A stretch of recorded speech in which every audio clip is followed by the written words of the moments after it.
Olá, sejam todos bem-vindos ao nosso curso teórico de arraiz amador e motonauta, certo? Então aqui a gente vai ver quais são os principais conteúdos que caem na prova teórica da Marinha, certo?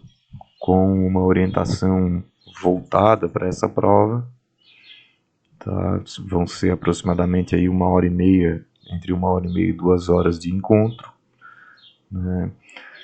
Estamos aqui da Pier 48 Escola Náutica, antiga Lais de Guia Escola Náutica, tá? Iniciamos então neste momento nossa aula teórica. Vamos passar alguns conceitos básicos aqui nesse primeiro slide, tá? Então os dois primeiros são de proa e popa. Proa é a parte de vante da embarcação, a parte da frente da embarcação, e popa é a parte de ré, a parte de trás da embarcação. A partir do momento que nós entramos na embarcação, nós vamos ter, olhando para frente, tá? Olhando para a proa, sempre virado de frente para a proa, usando a proa como referência, nós vamos ter à nossa esquerda o lado de bombordo, né? Já lembrar de bombear, o lado do coração, e no lado direito o lado de boreste, certo? Já é interessante nós desde agora associarmos a cor vermelha ou encarnada ao lado de bombordo e a cor verde ao lado de boreste. Corda, então, dentro da embarcação, ela não existe, tá? Todas as cordas que nós possuímos a bordo nós vamos chamar de cabos, e de acordo com a função que esse cabo vier a exercer, seja o cabo da âncora, seja o cabo de atracação, cabo da boia circular, ele vai ter um nome específico, certo?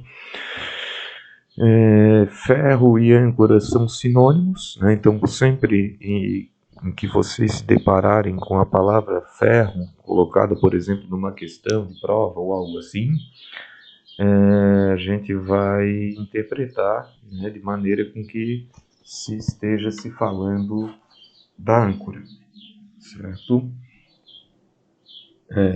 Claro, salvo se estiver fazendo uma barra de ferro, por exemplo, alguma coisa composta por ferro, né? Aí, naturalmente, vocês vão interpretar como sendo o material ferro.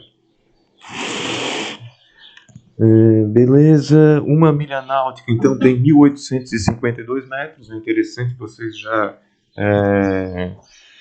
gravarem bem esse conceito desde agora, né? Então, são 2 quilômetros aproximadamente, para te dimensionar a distância em milhas na mente, certo? Porque em quilômetros, geralmente as pessoas já sabem, né? Daqui até lá dá tantos quilômetros. Então, para saber essa mesma distância em milhas, nós vamos dividir por 2, certo? Principais órgãos da Marinha. Quais vão ser os principais órgãos da Marinha? Aquelas estruturas que existem dentro da Marinha que têm uma finalidade que a gente deve conhecer. Nós vamos trabalhar inicialmente com 2 diretorias, certo? Que vão ser a DPC e a DHN, certo? Então a Diretoria de Portos e Costas é a DPC, que tem como competência, tem como atribuição normatizar e fiscalizar o tráfego e permanência de embarcações em águas jurisdicionais brasileiras. Tá? Enquanto a DHN, a Diretoria de Hidrografia e Navegação, possui como atribuição, como competência, a captação de dados meteorológicos, dados batimétricos, dados de hidrográficos, dados geográficos de um modo geral, e transformar esses dados, compilar esses dados e transformá-los em documentos de auxílio à navegação. Tá? Beleza. Agora nós vamos ter aqui elencados, nesses itens A, B e C, os 3 tipos de órgãos da Marinha, os 3 tipos de instituições da Marinha do Brasil que lidam com o atendimento ao público em geral, onde são realizados os processos administrativos de inscrição de embarcação, de inscrição de amadores, onde você faz a prova, você altera de categoria e etc. Certo? Aqui esse ABC está dividido em ordem hierárquica, né? Então, nós temos as capitanias, que vão estar sempre distribuídas no território nacional, sempre posicionadas nas capitais dos estados, né? Elas vão se chamar capitanias fluviais quando o estado não possuir uma faixa litorânea, certo? Então, o estado de Minas Gerais, o estado de Mato Grosso do Sul, etc., vão ter capitanias fluviais, certo? Enquanto os estados que possuem litoral, como Santa Catarina, Paraná, Rio Grande do Sul, São Paulo, Rio de Janeiro, vão ter capitanias dos portos. Tá? Aí, subordinadas a essas capitanias fluviais ou capitanias dos portos, nós vamos ter as delegacias das capitanias dos portos ou delegacias das capitanias fluviais e as agências das capitanias dos portos ou agências das capitanias fluviais, certo? Essas duas últimas, as delegacias e agências, elas vão estar distribuídas dentro do território nacional de acordo com o interesse estratégico militar da Marinha do Brasil. Tá, e aqui a gente traz a título de exemplo, né, que em Santa Catarina, então temos a capitania em Florianópolis, 2 delegacias em Laguna e Itajaí e uma agência em São Francisco do Sul. Tá? Inspeção naval, o que é inspeção naval? É a blitz do mar, é o momento que o militar da Marinha do Brasil ele deixa de estar aquartelado, vai para a rua, né, para estar verificando lá, fazendo as tarefas de fiscalização e verificando se vocês possuem a documentação necessária para conduzir a embarcação, se a embarcação está inscrita, se ela tem registro, se tem os documentos necessários, tem os equipamentos de salvatagem de acordo com a área de navegação e com o tipo da embarcação que você está conduzindo, certo? Aqui nesses slides que vocês recebem também para estudo, né, vai ter o fluxograma, aqui, o organograma de funcionamento da Marinha do Brasil, onde tem toda a estrutura de funcionamento da Marinha. Tá? Posteriormente aqui a gente vai trazer quais são as atribuições da DHN, que nada mais é do que aquilo que nós resumimos lá no segundo slide. Tá? Então isso aqui vai passar meio batido, a DPC é a mesma situação, então vocês fazem essa análise, essa leitura posteriormente dos estudos de vocês. Né? Trazemos aqui, a título de ilustração, a jurisdição das organizações militares do estado de Santa Catarina, da Marinha do Brasil, no caso. Certo?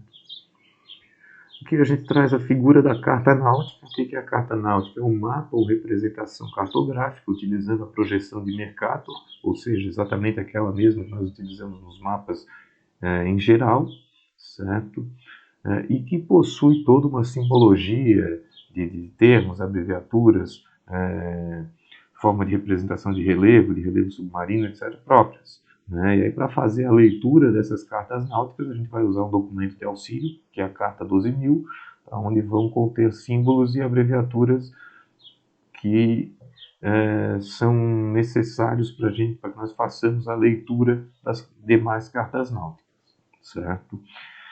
Aqui a Carta 1909, Carta do Porto de Laguna, para efeito de prova de arraias, de prova de motonauta, que vocês necessitam conhecer da carta náutica, saber que ela existe, né, que é um mapa, que é uma representação cartográfica, que utiliza projeção de Mercator, tá? E saber a relação entre a profundidade e a coloração da carta. Né? Então, azul escuro representa uma profundidade de 0 a 10 metros. Azul claro representa uma profundidade de 10 a 20 metros. E branco branco acima de 20 metros de profundidade, certo? Então, mais um conceito teórico da inspeção naval, né, que é aquela história da blitz do mar, conforme nós vimos lá no segundo slide. Então, as categorias de amadores nós já vamos ver. Nós vamos ver inicialmente aqui as áreas de navegação. Né? Então, existem basicamente 4 áreas de navegação, divididas em navegação interior e navegação de mar aberto.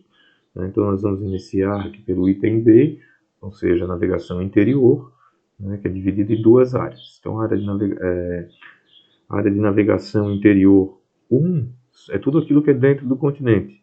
Águas abrigadas, rios, lagos, lagoas, baías, represas e etc. Canais. Tá? E aquilo que fica fora do continente e que possui no entender da DPC, condições de mar menores, condições de mar mais seguras, né, vai ser definido como área de navegação interior 2. Então, uma distância curta da costa, baías, enseadas e etc. Certo? Além de até meia milha náutica de distância da costa. Outra coisa, aqui, quem é que define? A DPC define através de que documento? Né, essa área de navegação interior 2? Através da NPCP, que são as normas e procedimentos das capitanias dos portos. Então, a DPC, a capitania de cada estado, elabora essa norma e publica. Né? Essa norma vai funcionar de maneira lúdica, né? como um código regional de trânsito, assim, um código regional de tráfego e permanência de embarcações, então indicando onde possui instalações portuárias, onde tu tens um limite de velocidade, definindo o que é interior 1, o que é interior 2, certo? Onde possui instalações, por exemplo, militares, em que você tem uma limitação de acesso, certo? Portuárias e etc. Tá? Beleza. Então, voltamos às áreas de navegação. Agora nós vamos partir para as áreas de navegação de mar aberto. Tá? Então, a área de navegação de mar aberto é dividida em duas. A primeira delas é a navegação costeira, também chamado de navegação observada, o limite da navegação observada, né? Que vai até 20 milhas náuticas de distância da costa, onde o mestre amador pode conduzir embarcações, né? Desde que aquela embarcação esteja apta a navegar nessas condições, certo? E depois a área de navegação oceânica, que é acima dessas 20 milhas, é onde a habilitação de amador compatível com ela é o capitão amador, certo? Beleza, então vamos lá. Categorias de amadores. Nós possuímos dois grandes grupos de habilitados a conduzirem embarcações, que vão ser os aquaviários e os amadores. Os aquaviários são aqueles profissionais da navegação, aqueles habilitados a conduzir as embarcações para o exercício profissional. Tá? Enquanto os amadores vão ser aqueles que navegam por esporte e recreio. Tá? Então, nós temos que conhecer somente as categorias de amadores, as de aquaviários, nós temos que entender que elas existem, né? Beleza. Então, vamos lá. Primeira categoria, veleiro, abreviatura VLA, área de navegação interior. Tá? Então, a categoria de veleiro é só exclusiva para embarcações a vela, sem motor, voltada mais para a competição, para classes como o Laser, o Optimist, o Hobbycat, o HPE, e, enfim, assim vai, né? Essas classes, várias classes de veleiro. Né? É a única categoria em que é possibilitado a um menor de idade conduzir embarcação. Certo? A partir de 8 anos, então, você tem um filho, uma filha, quer colocá-lo para competir, você habilita ele na categoria de veleiro, né? Ele pode conduzir sozinho, desde que seja supervisionado, né, por um maior habilitado. Em seguida, nós temos a categoria de motonauta, que ela é exclusiva para a condução da moto aquática. Tá? A abreviatura é MTA, condições de navegação interior. Categoria de arraiz amador, abreviatura ARA, condição de navegação interior também.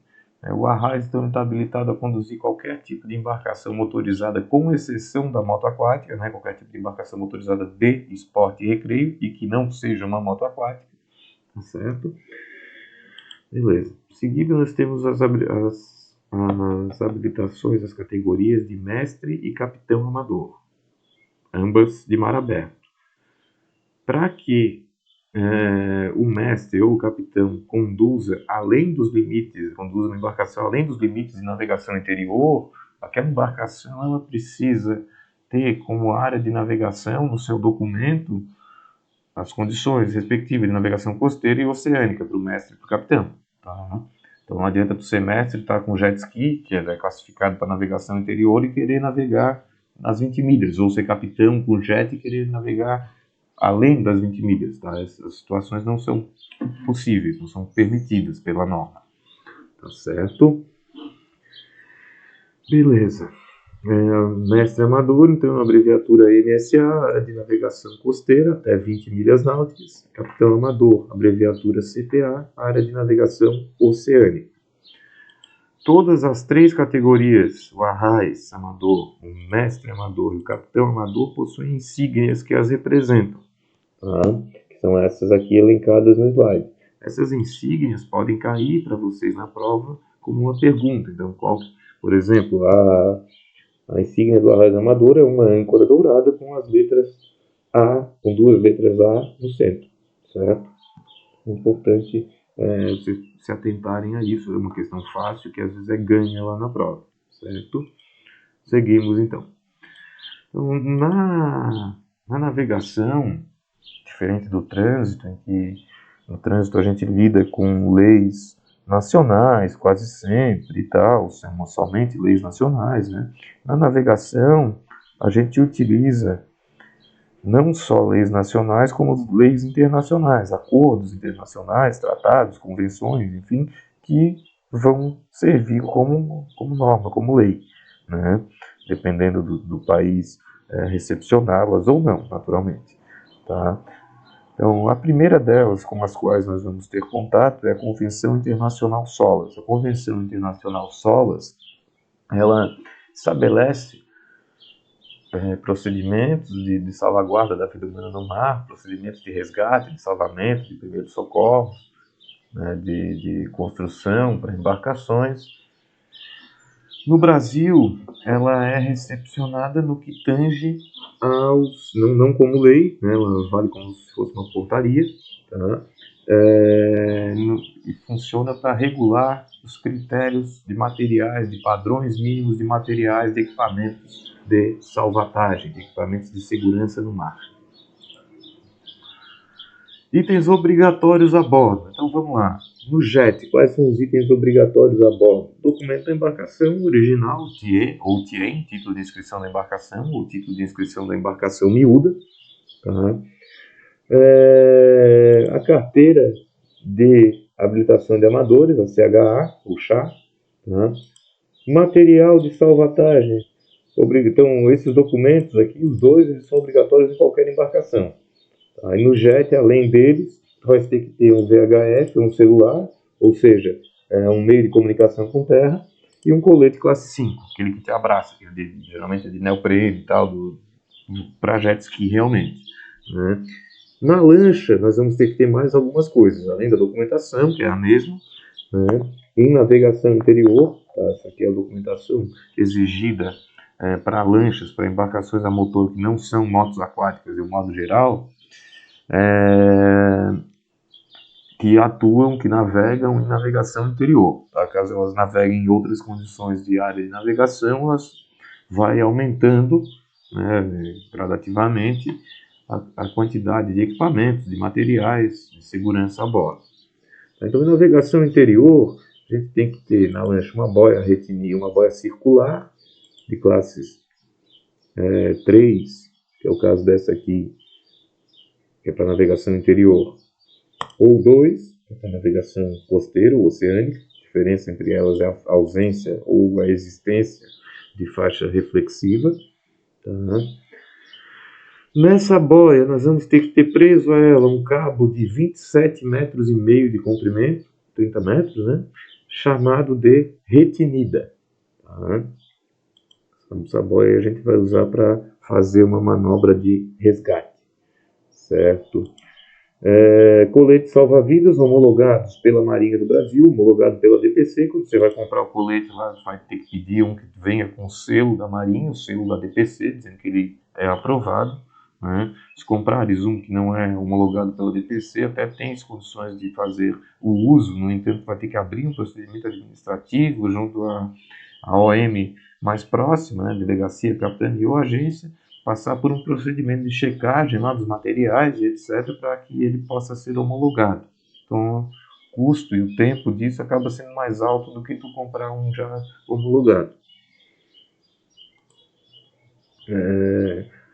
No caso do jet, os coletes lá é só quem está andando tem que vesti-lo. Tá? No caso da lancha, a gente tem que ter eles a bordo, não precisam estar vestidos. E no caso da lancha, Não basta que tu tenhas o número de coletes equivalente ao número de tripulantes que tu tem naquele momento. Na lancha tu tens uma capacidade de, sei lá, 10 passageiros e estás com 2 a bordo, tu tem que ter 10 coletes, certo? Beleza. Quais coletes utilizados para navegação interior, para lancha? Qualquer um dos homologados, tá? Qualquer uma das classes. Então vamos lá, quais são as classes? Classe 1, navegação oceânica. Tá? Classe 2, navegação costeira. Classe 3, navegação interior. Classe 4, segurança do trabalho. E classe 5, projeto, que também pode ser usado para lancha, navegação interior.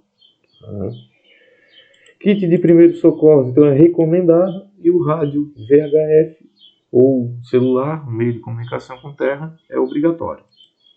Que é uma composição da dotação dos materiais de primeiros socorros, segundo estabelecido pela norma 03.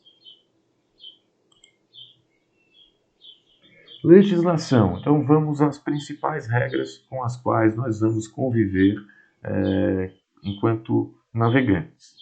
Tá? A primeira delas é que a gente mais utiliza no que se fala de manobras assim, de segurança, de manobras de segurança, de quem tem preferência e etc. Nós vamos ver é o RIPEAN, RIPEAN 72, Regulamento Internacional que previne o abalamento, que previne o acidente no mar. 72 porque ele foi assinado, foi criado, foi convencionado em 1972 em Londres. O governo inglês ficou como receptor daquele acordo. Os países lá que foram assinando foram juntando a sua assinatura e hoje ele tem validade em 148 dos 198 países do mundo. Então, águas internacionais, ele sempre tem validade, tá? Aprovado pelas Nações Unidas. Certo. No Brasil, ele foi assinado em 88 pelo presidente Sarney e foi recepcionado, teve a sua assinatura aceita pelo Congresso Nacional em 98, foi onde passou a valer como lei federal.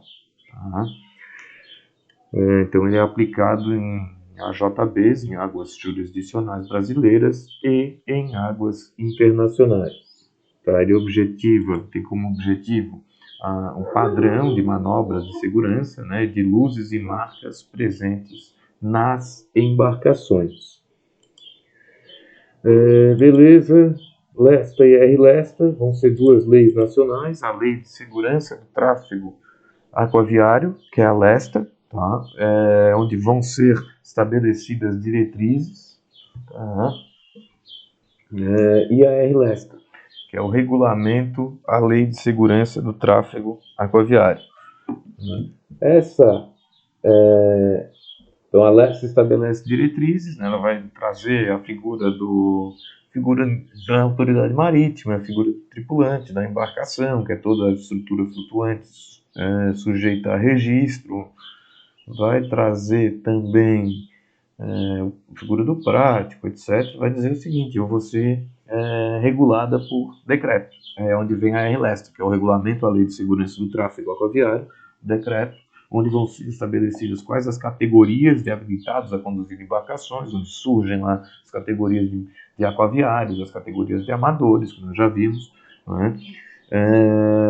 Onde vão surgir também as infrações, né? E as penalidades para aquelas infrações, o que são, o que é uma infração, qual o conceito de infração, né? Vai trazer o conceito de reincidência, que é cometer a mesma infração num período inferior a 12 meses, tá? Vai trazer lá, enfim, os grupos de multas. Então, como é que funciona a multa na navegação? Como é que funciona a multa na RLESTA?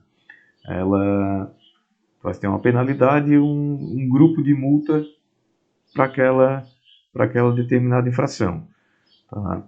Vai ter uma infração e uma penalidade para aquela determinada infração. Essa penalidade vai ser estabelecida através de um grupo de multa. Ela vai pertencer a um grupo de multa. E ela pode ser só pecuniária, ou seja, só a multa, como pode ser pecuniária acumulada com restritiva de direitos. Certo? Então, tu podes ter por exemplo, conduzir embarcação sem portar habilitação. Então, uma multa do grupo C, por exemplo, tá? Não tenho certeza se é, de R$ 40.200, cumulada com a suspensão da habilitação por até 30 dias, certo? Ou alternativamente, né? Aí vai depender da autoridade marítima. Então, nessa multa lá de 40 mil, de 80.200 reais, é uma margem grande, né? E aí quem é que estabelece isso? Quem é que estabelece a punição para uma determinada infração?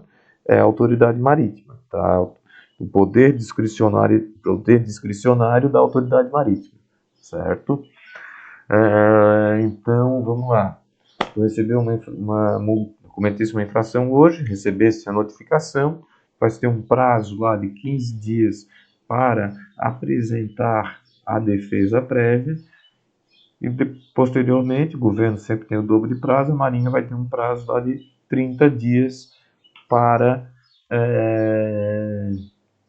fazer a análise, o julgamento daquele teu auto de infração, posteriormente estabelecer qual que é a punição para ele. Uhum.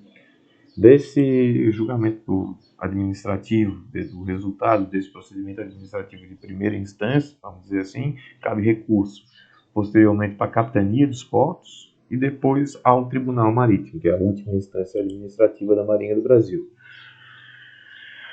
A RLEST ela vai nos estabelecer também que a autoridade marítima tem competência para normatizar, para legislar através de portarias. Aí é onde surge a NPCP, que nós já vimos lá o que é, né, as normas e procedimentos das capitanias dos portos. E as normans. O que são as normans? São as normas da autoridade marítima. Cada número desse do lado da palavra norman vai representar uma norma a qual compete à Marinha normatizar. Então, por exemplo, norma 1, embarcações aplicadas em mar aberto. Norma 2, embarcações aplicadas em navegação interior. Norma 11, obras. Norma 3 é a única que nos interessa aqui no Arraiz, no Motonauta. Então, a norma 3 ela vai tratar de toda a questão de navegação de esporte e recreio, certo? Todos os procedimentos para habilitação, para inscrição de embarcação, etc., vai estar estabelecido aqui na norma 03. Vocês recebem no material o RIPEAN, a LEST e a RLEST e a norma 03. Recomendo que façam a leitura delas na íntegra algumas vezes, né? Nós não vamos, pelo menos não nessa aula, analisá-las artigo por artigo. Tá? Vamos só dar uma olhadinha nos artigos mais importantes do RIPEAN. Tá? Tem uma aula que a gente vai disponibilizar em breve, onde vai se tratar um pouquinho mais da LEST, da RLEST, que já não é obrigatória, é uma aula que você vai assistir de acordo com o seu interesse. Tá? Mas a leitura dessas normas é necessária. Convenção Internacional que previne o abalroamento no mar. Convenção Internacional que previne o acidente no mar. O nosso RIPEAN. Certo? Então vamos lá para o RIPEAN. Quais vão ser as principais normas? Primeiro aqui é o preâmbulo, né, onde as autoridades veem a necessidade de revisão, onde elas trazem qual que é o objetivo, né, daquela norma, no caso aqui do RIPEAN. Então é estabelecer regras padrões para navegação, regras de alto nível, etc. Primeiro de tudo, então, entre as regras mais importantes é o seguinte: nenhuma embarcação pode se abster de cumprir essas normas, certo? Em áreas navegáveis por embarcações transoceânicas, ninguém pode se eximir de cumprir essas normas, certo? A questão da responsabilidade, a regra número 2. Então, a partir do momento que você entrou dentro da embarcação e está no comando dela, tu és responsável por toda a tua tripulação e por todos aqueles que estão ao teu redor. Todas aquelas vidas que vão estar no entorno, tu és responsável por eventuais danos que tu venha a causar ao ambiente, né? Então, todo esse cuidado a gente deve ter. Outra coisa, a partir do momento que você viu a existência de alguém em perigo, você é obrigado a prestar socorro. Tá? Se não houver possibilidade ante a iminência de risco de prestar socorro, você tem que, no mínimo, informar a autoridade competente, tá certo? Posteriormente, regra número 5, a questão da vigilância. Então, a partir do momento que você entra dentro da embarcação, a gente usa o redor dela, a gente vê a embarcação com 360 graus, como se fosse um círculo. E que a partir do momento que nós entramos na embarcação, nós assumimos a posição de comando da embarcação, a gente deve estar vigilante nesses 360 graus. E a partir do momento que tu verificar a existência de uma pessoa nadando, de uma baleia, de um boto, um caiaque, uma bateira ou outra embarcação, você vai deixar claro imediatamente para aquela outra embarcação qual que é o rumo que você vai manter, qual que é a manobra que você vai proceder, tá certo?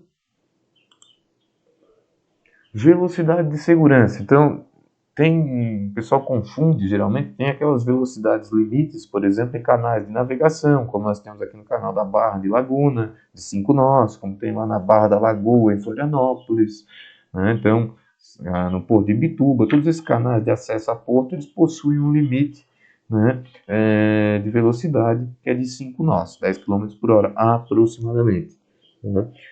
Mas essa velocidade de segurança aqui do RIPEAN é que toda embarcação deve seguir, né? Levando que fatores em consideração? Conhecer a tua embarcação, conhecer a área que tu navega, né? Que isso é necessário para navegar sempre, né? Verificar as condições, os limites de operação da tua embarcação, a densidade do tráfego, né? A quantidade de embarcações, tal, o grau de visibilidade, certa capacidade de manobra, tal, então aquela história de conhecer a tua embarcação, né, o estado de vento, de mar, se tem marola, se não tem, o calado da embarcação em relação à profundidade, então conhecer o local, né, a existência de luzes, de baliza, por exemplo, você vai navegar numa região que tem muito pescador e que os caras não têm o hábito de usar a luz de navegação, então você tem que ter ciência disso, então você vai ter que navegar à noite em baixa velocidade, né, prestando atenção. Se você não tem, por exemplo, um equipamento como um radar, por exemplo, fica difícil. Muito embora, mesmo com radar, embarcações pequenas e sem o refletor radar, elas acabam muitas vezes sendo confundidas com ou passam batido, não aparece no radar, né? Beleza. Lesta, então, aqui a gente vai trazer aqui alguns artigos da Lesta, certo? Que vocês devem olhar, inclusive vocês devem lê-la na íntegra, tá? Depois vai falar um pouquinho aqui da RLESTA, vai trazer algumas definições da Norman, né? E vai trazer aqui um detalhe importante, tá? Então, principalmente para a turma do jet ski, né? Tem gente que gosta de sair da praia, o jet é uma embarcação que tem condições de sair da praia, né? Então, quem é que define onde é que nós podemos navegar, onde é que nós não podemos navegar? É a Marinha? É o Estado? Tal? Não, é o município. Tá? É o município, o ente federado do município, através de uma lei chamada Plano Municipal de Gerenciamento Costeiro, né, que a maioria dos municípios aqui da nossa região não possui. O mais próximo que tem, que eu sei que tem, é Florianópolis. Tá? E lá vão ser estabelecidas quais vão ser as áreas de navegação, onde é que é a área de banhista, onde é que não é, onde é que você pode navegar, onde é que pode andar de jet, onde é que pode andar de lancha, onde é que pode andar de veleiro, de windsurf, enfim, né? Tudo, onde é que pode fazer tauim, isso tudo o município tem que estabelecer. Tá? A Marinha, então, na inércia do município, a Marinha entende que é tudo área de banhista. Tem gente tomando banho em área de banhista. Então, vocês têm que ficar atentos nessa questão da área de banhista. Viu gente tomando banho, tu te afasta. Se não tem lei, é tudo área de banhista. Termos e abreviaturas. Termos e abreviaturas importantes aqui que a gente vai utilizar para efeito de prova. Tá? Então, todos esses vocês devem conhecer: a CHA, que é a carteira, o CTS, cartão de titulação de segurança, CSN, cartão de segurança de navegação, que geralmente existem em embarcações de grande porte, embarcações classificadas ou embarcações que operam profissionalmente, tá? Embarcações de esporte e recreio de pequeno porte geralmente estão dispensadas do CTS e do CSN. Tá? O comandante, então, é o mestre, o arraiz, patrão, aquele que é o responsável pela operação da embarcação. Tá? Comprimento da embarcação, então, a distância entre a proa e a popa, quando se exclui plataformas, por exemplo, de mergulho, se elas existem, elas não fazem parte do comprimento da embarcação. Embarcação, então é qualquer construção, inclusive plataforma flutuante, olha, tudo aquilo que é sujeito, eu já falei isso no início da aula, tudo aquilo que é sujeito à inscrição junto à autoridade marítima, ele tem que é considerado uma embarcação. Tá? Portes das embarcações. Então, embarcações miúdas são todas aquelas de até 5 metros de comprimento, independente da motorização. Então, jet ski, todos são embarcações miúdas. Assim como também são consideradas embarcações miúdas aquelas que possuem um comprimento entre 5 e 8 metros e motorização motorização de até 30 HP. Embarcações de porte médio, então são aquelas entre 5 e 8 metros com motorização superior a 30 HP e todas as demais com comprimento maior que 8 metros, até 24 metros. A partir de 24 metros, tá, são consideradas embarcações de grande porte ou iate. Todas elas vão ser inscritas nas delegacias, capitanias ou agências da Marinha. Tá? Agora, as embarcações de grande porte, as embarcações classificadas como EC1 ou EC2, de acordo com a norma 03, por exemplo, ou aquelas que possuem arqueação bruta maior que 100 AB, ou seja, uma capacidade de transporte de tonelagem bruta de mais de 100 toneladas, ou que possuem mais de 100 metros de comprimento, elas devem ter a sua inscrição sendo realizada necessariamente, tá, no Tribunal Marítimo, no Rio de Janeiro.